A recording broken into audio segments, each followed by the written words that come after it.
Good morning, folks, and happy weekend. This is Pink Tanuki with Snacko Tanuki behind the camera. And again, this is another week of unboxing. If you missed the last one, here's a link to the unboxing. That was actually almost an hour long. But today, we are getting the first wave of CMON's and Spinmaster's new title. Not exactly. It's actually a standalone expansion called X-Men Marvel United. So this is the second version to the first game, which is Marvel United, and this one's prominently aiming for more of the X-Men characters. So that's why, and so you can see they look nice and chibi. Can somebody cue in the 1990s X-Men music for me, please? Thank you. Anyways, but they actually added a new feature to the game which should have been in the first one, but anyways, so let's see what's in it. Marvel United X-Men Edition. Yeah, I might as well call it that. So here's the rulebook. The rulebook says it's in English and in English in Europe style. So you can see the back of the rulebook. It gives you the rule summary. In English? Yes, English. Similar to the one for Marvel United. Punchboard tokens. My favorite. Similar to Marvel United. And look, a couple of them actually has taken off. Looks like there's a Senator disc. Like so. Oh, someone's fallen out already. Yeah, so that's okay. There's a couple of stuff. There's a Senator disc right there, I guess. And then there's like a... targeting disc? Yeah, something that looks to be more for the missions of the game, depending on who your enemy is. So again, this game plays exactly like Marvel United, but again, it just uses X-Men instead of a whole Marvel or Avengers set. There goes that. Anyways, here are the boards. Still same type of board. There are their famous locations. Actually, not just famous locations. There's also famous vehicles. One of which is Mirror Island Research Center. Oh, Mirror Island Research Center. And also, just in case you guys you want to mix this up with your original Marvel United, there's an actual logo that says it's for the X-Men. So you know what box it's from. Yeah. Genosha. Huh. Here's one that's not actually a location. The X-Jet. Ah. Asteroid M. Huh. It's a rock in space. Weapon X facility.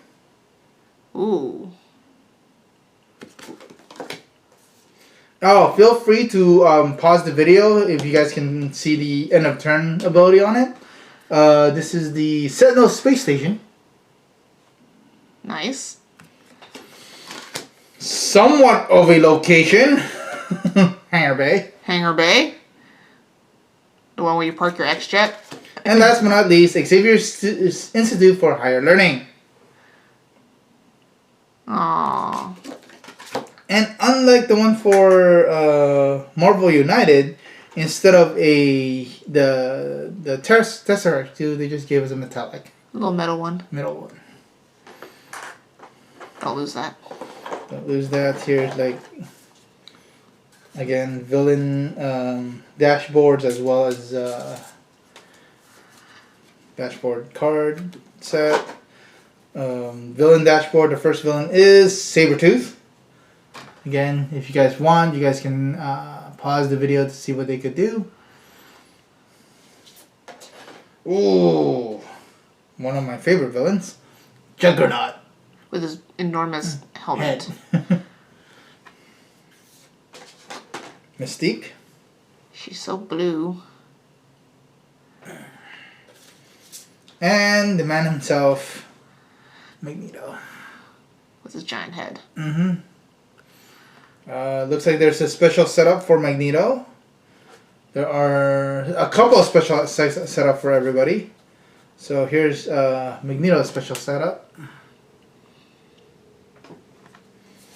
Sabretooth.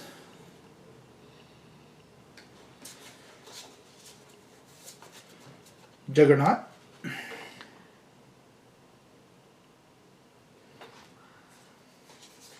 Mystique.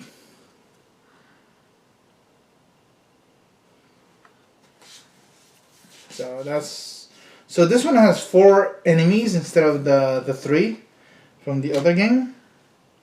But unlike the other one, this one only has 6 heroes instead of 8. So here are the cards for the heroes. For the enemy. Oh no, villains. This is the villain cards. Oh, villain deck. That's pretty big. Well, yeah. There's a lot more stuff in here than just the villain deck. If I could open it a bit. So as you can see, this is the villain deck. This is the deck they go through when you're playing the game. If they run out, if their deck runs out, the game is over. Here is Magneto's and his threat cards, as well as Mystique and her threat cards, and then Juggernaut and his threat cards, and then Sabretooth and his threat cards, and then there's Supervillain. More Crisis. I believe these are different ways to play the game. Misdirection trigger. You may play a master plan card. Yeah, it looks like these are a new rule set. It's called Supervillain and Superhero. I think it's not a mandatory rule set. I think it's a optional. It's an optional. Yeah, it looks to be hero damage winning. So something like that. I think it's when they become super. There's like a new rules where they can become super villains. Yeah. Well, I'm looking at for. There's a solo mode. There it is. Supervillain versus solo mode. So there is a supervillain version. So basically, Supervillain Mode. Here you are. Supervillain Mode is it's not an actual. It basically makes it harder. Set up the hero player chooses a villain's starting location. Normal. Villain players shuffles 12 Supervillain cards, which is these ones. Draws 4 and chooses 3. Keep them hidden.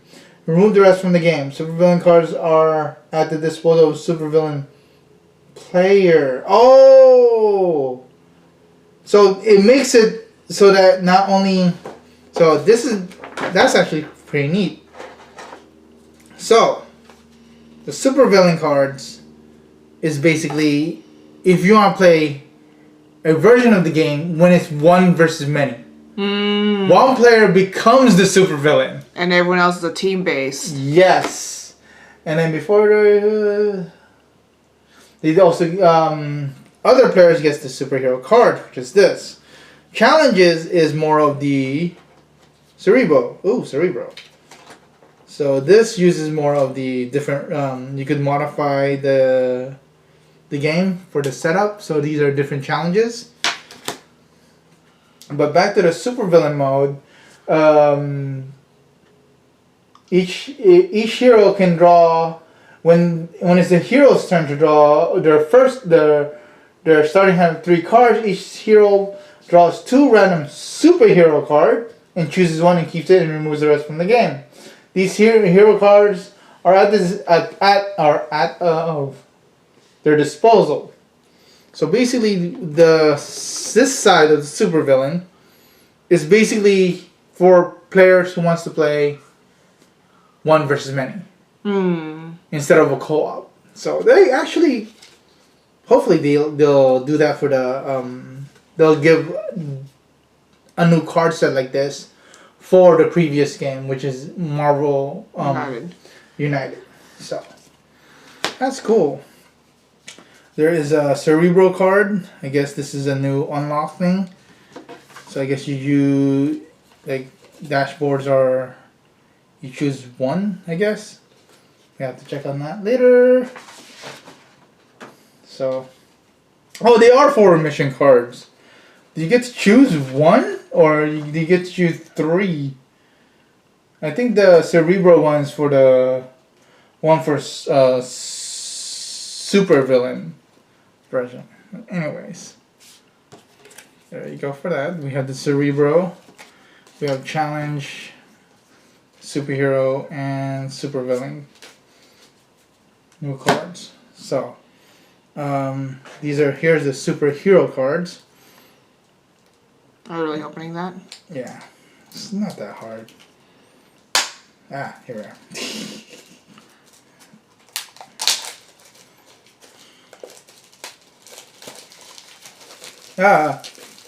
So you have Wolverine, snip snip attack. We have Storm, but it's the one from the cartoon show from the 90s, Storm. So she has that white outfit on her. We got Professor X. And I've just been dinged. That's probably Frank. It is. You still at the store? No, we're not yet. Not yet. Tell him not yet.